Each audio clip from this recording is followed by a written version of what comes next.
According to the minutes last month, Mr. Embry stated that I had full knowledge of the zoning prior to November 2009, and that's simply not true. He had told me several years prior that there was a building moratorium because of water issues, but I had no knowledge of the rezoning that took place until November 2009. In November 2009, I was in Arkansas on a mission to plant as many daffodils on my farm as possible. I had large bags of bulbs shipped in from a commercial grower in Washington. Now, why would I do that if I thought I couldn't build a house on my land? I was shocked. My land is hilly agricultural pasture land that's been in my family long before it was annexed by the city of Greenland. The property has tiny roadside frontage, and because of the topography, no reasonable possibilities for commercial use just now or in my probable lifespan. Mr. Hendricks, you stated that you don't want to change anything that the public had a chance to give their input. It's obvious that I was not notified about the possibility of a change on my land that would have lifelong consequences. Had I known about the Planning Commission messing with my land, you believe that I would have had serious comments about it. In April, I was criticized by missing one party that should have been notified by registered mail of my rezoning request. This was a bank that received 4.33 acres directly on the highway as a result of a foreclosure in 2010. When I asked how it was that Greenland was not held to the same standard regarding my land rezoning, Ms. Reynolds was very quick to say there was a notice in the paper.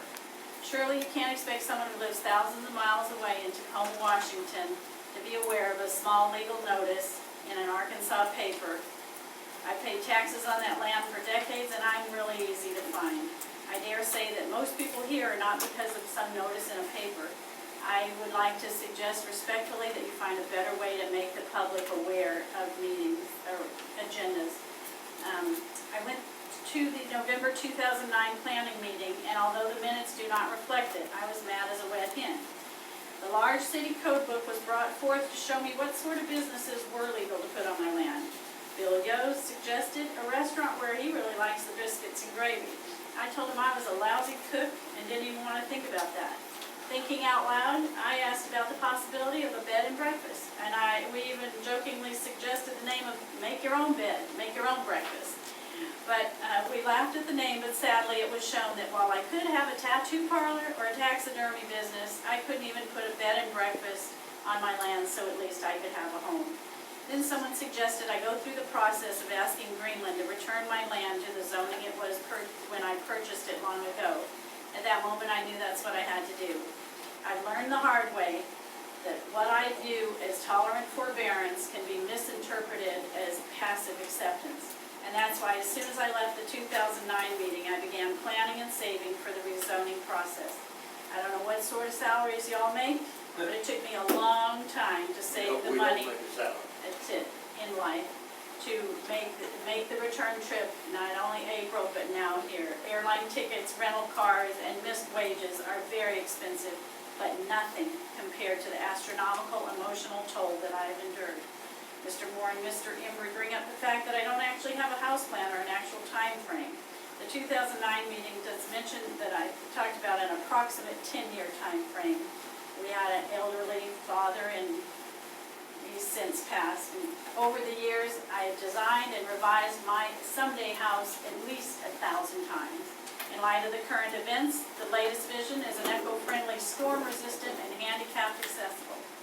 If I live long enough to build a home, I'll probably change it a few more 100 times before I apply for a permit. The Commission also stated that a lot of time went into the zoning plan that is now existent. It's obvious that not enough time went into it before making it law. To my knowledge, no one even took the time to physically tour my land. Things look quite different in real life than on paper. Mr. Embry stated he purchased the property as an investment. The way I see it, the land was purchased only because of my parents' generosity as a place for us to live and build a home. Ms. Reynolds, you speak of returning my C3 land to residential as a possible taking the land.